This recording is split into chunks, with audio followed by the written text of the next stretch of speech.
Hey YouTube, this is Mr. Hardcore Mode where nothing's easy.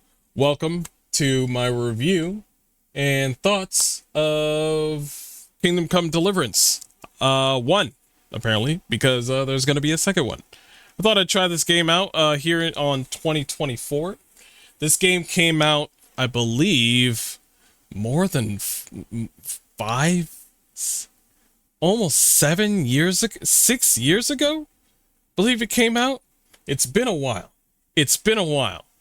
But coming to this game on PC, to this wonderful game within a wonderful community with amazing realistic combat, frustrating but realistic combat. It has its share of bugs, obviously.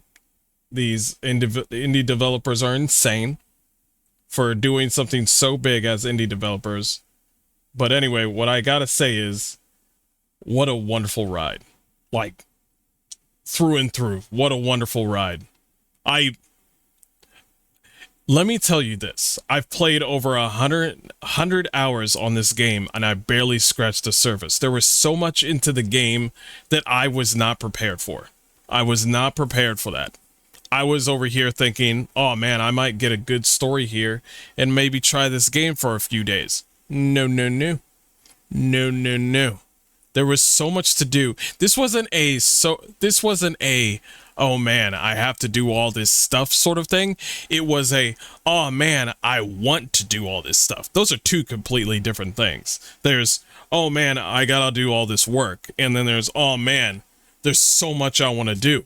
There's so much I want to do. There's thievery you could pull off. There's reading. There's a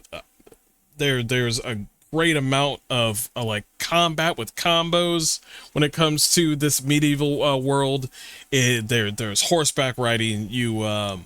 There's also alchemy. Alchemy is by far the craziest thing that I've ever seen. Now, when it comes to crafting, WARHORSE Studio has put a staple, just like Baldur's Gate 3 when it comes to CRPGs, for leaving like a mark on people for like, yo, this is the kind of stuff that I want for my CRPGs.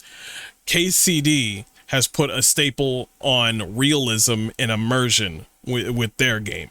Their immersion's like unparalleled.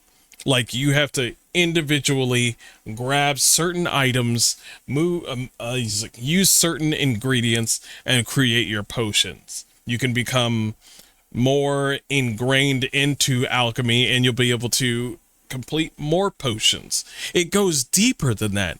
You can make poisons and you can put that poison on your blade. And it goes even deeper than that. You can use alcohol or poison and put that inside of enemy camps, and that'll affect the enemy camp. And of course, you have to do it in a stealth way. You can't just throw poison inside like a cup. People are gonna get mad. Obviously, I thought I could do that.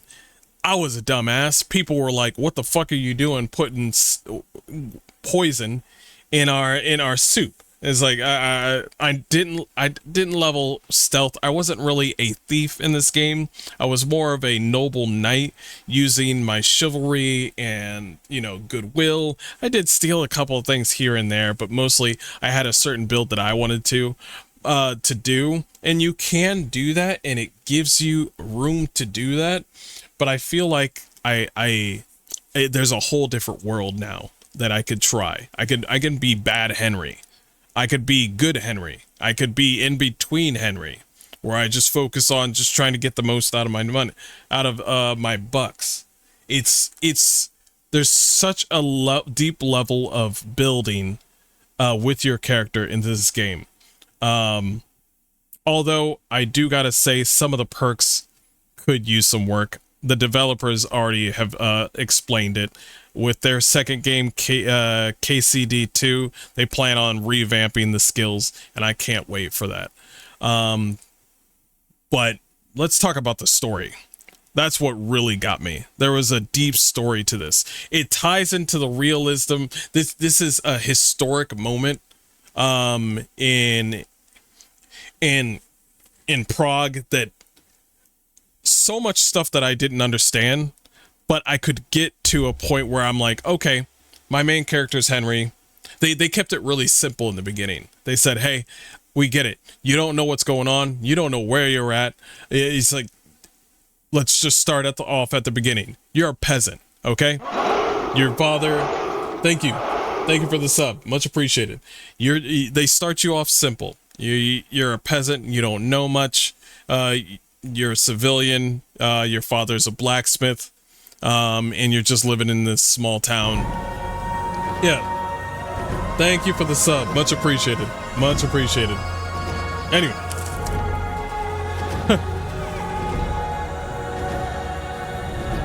Anyway.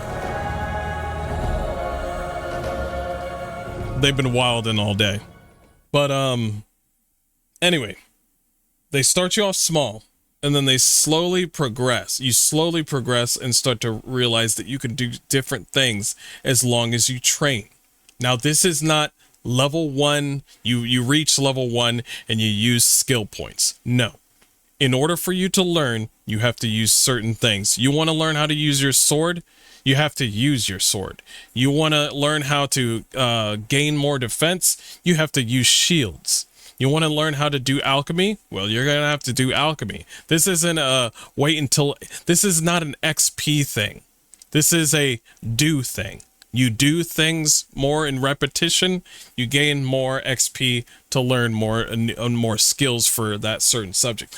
Also, that turns Henry from a peasant into a full functioning actual adult.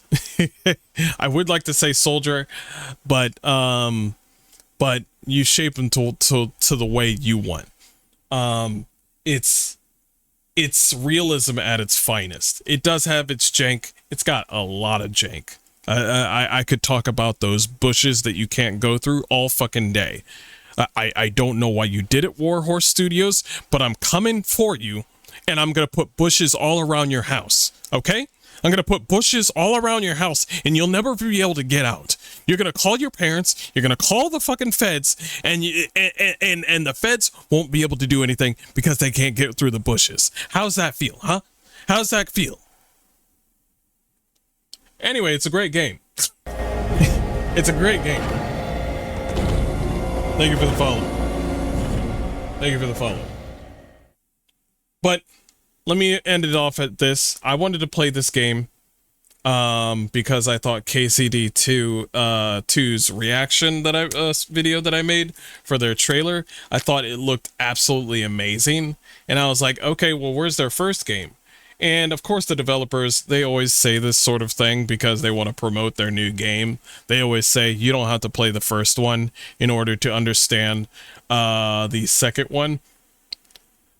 That's a damn lie.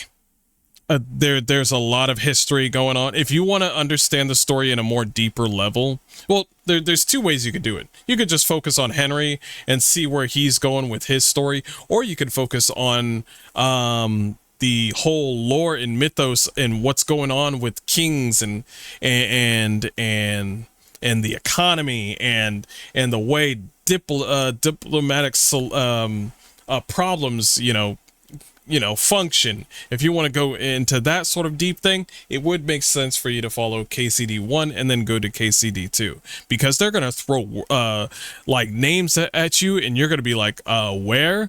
That doesn't sound like Denver to me. I mean, a lot of us, I'm an American. I don't know these certain places. I know Czech Republic, but I don't know anything. And he's like, call me an American pleb. I don't fucking care. Fuck you. But I find lore like the most important thing to entrap me in video games.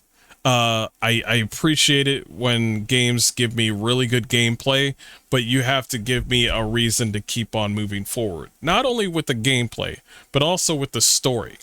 There's a really fascinating Revenge story that goes so deep into Kingdom Come Deliverance that you know what, I'm steering towards spoilers, so I'm just gonna leave it to you. Really awesome game. Try it out. I think it's on sale on Steam right now. Really try it out. KCD 2, I'm going to hit that when it comes out. I think I'm going to wait 2 weeks after it comes out. So anybody that has subbed or followed, they can watch me because they've already played pretty much a good chunk of KCD, and they'll be able to enjoy a fresh experience where, you know, they know what's about to happen. Because I think that's one thing that's really cool with the when it comes to good stories and good moments with streamers, is you don't want to follow too much with your viewers. You want them to experience the game first, and then you can play the game. And it depends on from streamer to streamer. Some streamers play games day one, and it's all good in the hood. But I think I want to do them a service and let them play the game, because they're all hyped. They've been saying it every 5 minutes on my channel. They're like, bro, KCD2, bro, KCD2. And I'm like, you know what? Let them enjoy the game first, and then I'll come back later. I'll come back, and I'll be like, okay, you guys had fun with KCD2? All right, it's my turn. This way they don't get too spoiled. There's a lot of moments in this game where it's like, the thing that you do in the game is different than what I do in the game. Because I was surprised that I played 107 hours of this game, and people that have played this game for 600 hours are just like, man, I haven't seen that happen before. And I'm like, what do you mean? You said you played this game for 1,000 hours. You're a fucking liar. You're a liar. You're a phony. Anyway, there's so much to this game. There's so many intertwined things. There's so, you'll play the game and then enjoy KCD2 when it comes out. Give it a try. I'm going to bed. I played for 10 hours. Y'all have a good day. Anyway.